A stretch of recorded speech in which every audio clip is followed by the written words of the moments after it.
We're back. Episode 11 of the Bullpen. Feeling good. Putting this episode out a little bit late, unfortunately. It'll still come out on Friday. Friday, August 4th, it'll still come out. Just a little bit later because I'm recording it on August 4th. But that's all right. The Cardinals were quite busy this week, but that's not why the podcast is coming up late. I was actually slightly moving. Just moving upstairs, just switching rooms in the house for the next year's lease. So I had to pack up all my shit and walk upstairs about 8,400 times while moving. So that was fun. But, we're here to talk about what the hell the Cardinals did. Because the Cardinals, for the first time in my life, sold at the trade deadline this year. So at the trade deadline of this year, 2023, the Cardinals got rid of five guys who I've enjoyed watching them play while they've been in the Cardinal uniform. I've enjoyed watching them play. That includes Paul DeJong, Jordan Hicks, Jordan Montgomery, Jack Flaherty, and Genesis Cabrera. Genesis Cabrera, he was released and then traded, but, same thing. All five guys I've really enjoyed watching during their times, particularly Paul DeJong. I got to meet him a very long time ago when he was in Peoria, Illinois, in single-A ball. And, I mean, he went to Illinois State. Hell of a guy, really nice guy, awesome player, really wish him the best. So Jordan Hicks also gone, both of them to the Blue Jays, as well as Genesis Cabrera also to the Blue Jays. And then we lost two more starting pitchers. Jordan Montgomery, who's been by far our best pitcher all year, we traded him to the Rangers. And then Jack Flaherty, someone who most Cardinal fans imagined was going to be our ace for the foreseeable future. His contract expires at the end of this year. So we traded him off to the Orioles. All of these moves, great moves. As much as I hate to see these guys leave, pretty much all expiring contracts. And if this is all we give up, well, it is all we gave up. Now that I say that, the trade deadline's over. That was this past Tuesday. It's Friday now. So, considering that's all we gave up, I'm pretty happy. I was already half convinced we were going to lose Paul Goldschmidt. I was nervous we would lose, a prospect that I was excited about, but neither of those things happened. So, as much as it sucks watching these guys leave, players who I all like, I think it went well. And I'll tell you why it went well, because we got a lot back. We got a lot of minor leaguers back, and a good handful of these guys could potentially be on the team next year and contributing at the big league level. So while the rest of this season for the Cardinals is fucking irrelevant, entirely irrelevant, that sucks. That absolutely sucks. No getting around that. I'm actually going to see him Saturday, being tomorrow. The 5th and 6th of August, I'll be going to see him. So excited about that. But also, it's meaningless baseball now. It's officially meaningless baseball, unless hell freezes over or pigs fly and the Cardinals make it to the playoffs. So, these will be the first games where I am seeing meaningless Cardinals baseball by definition, because we're not in the hunt this year. We're not in the hunt. We traded away five decent contributors to the team. Some of those guys more than decent. Again, all great players. All good players that we gave up here, but I think the return will be worth it. At least right now, I only see optimism. So why? I'll list off the names of all the guys that we got from the trade deadline. So we got Cesar Prieto, an infielder, Drew Rom, left-handed pitcher, Zach Showalter, right-handed pitcher, Thomas Sujazi, infielder, Tekoa Roby, right-handed pitcher, Adam Kloffenstein, right-handed pitcher, and Sam Robersay, a right-handed pitcher as well. So that is how many names? 1, 2, 3, 4, 5, 6, 7. 7 names. So 7 minor leaguers, and actually we signed a catcher as well. Let me find this guy's name. And okay, I tried to look. I couldn't find it immediately, but I'm already recording, so I don't want to stop the momentum here. We signed a catcher, minor league catcher. It's way too early to tell, what'll pan out with him. So why am I excited? Why should we be excited? Cardinals are sellers. I get to go watch meaningless baseball. But why be excited? Well, 4 of the guys that I just mentioned are now on our top 10 prospect list.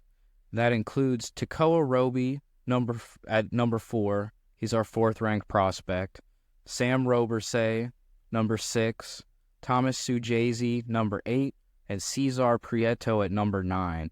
So from trading away 5 players with soon-to-expire contracts, we were able to get 4 prospects now in our top 10 prospect list that could very realistically contribute to the team next year. That's 4 new guys. 4 new guys who could, one way or another, help out the big league team next year.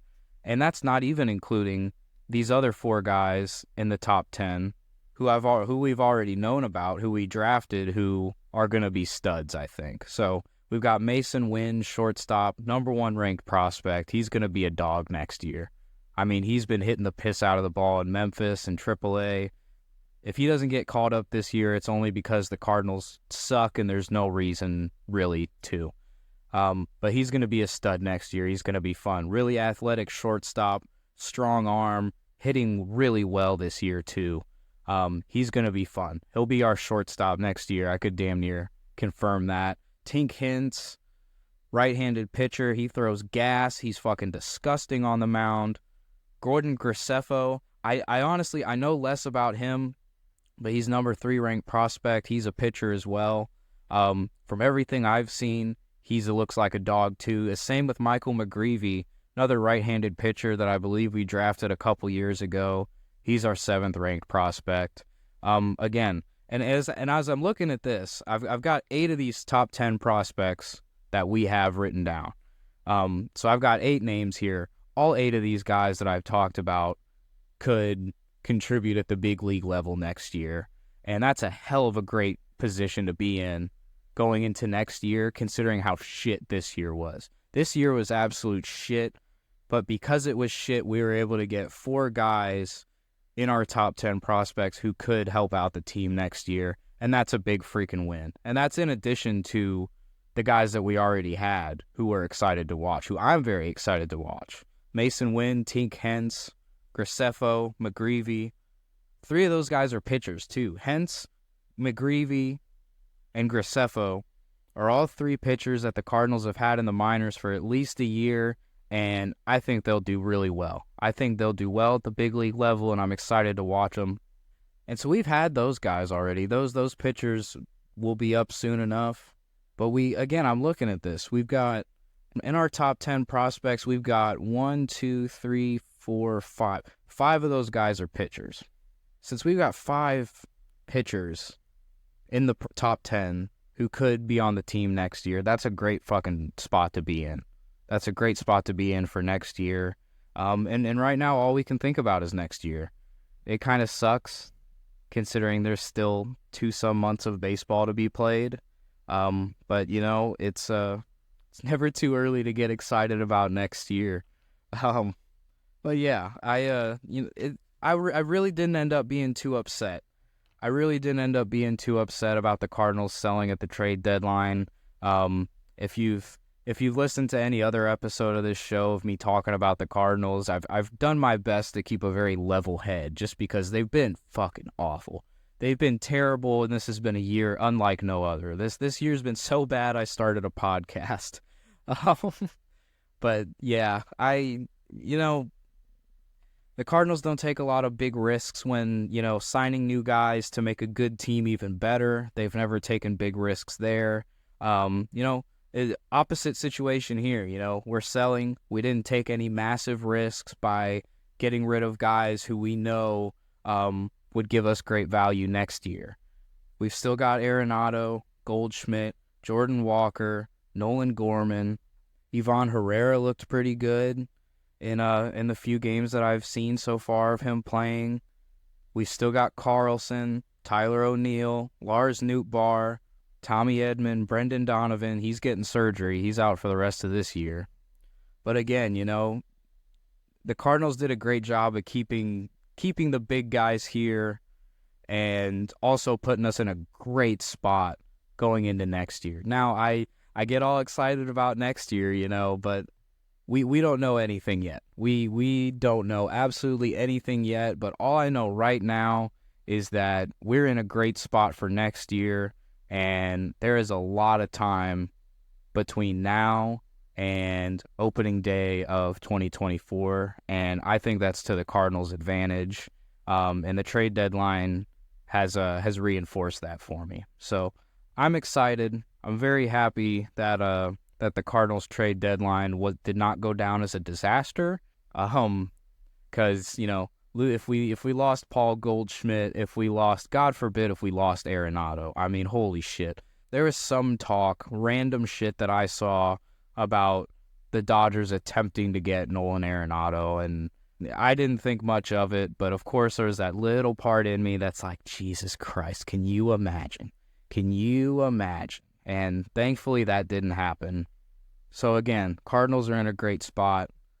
I'm going to see them tomorrow. Hopefully they'll play well. Hopefully it's a good one.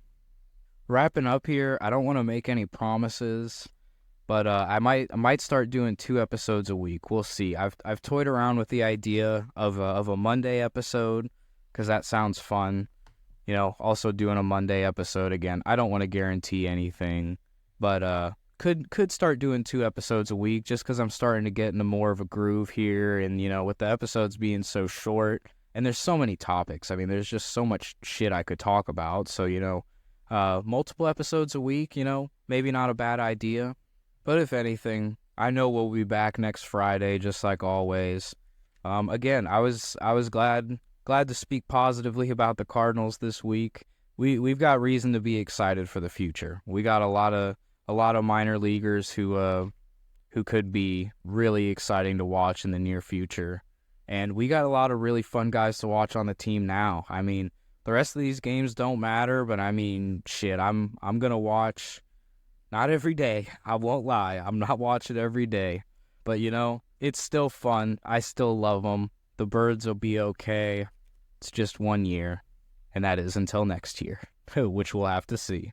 But right now, I'm excited. So, again, thanks for listening. It's been a fun one. Possible episode on Monday. Who the hell knows? Again, no promises, but there could be. Again, I'm not an outro guy. Catch you next week.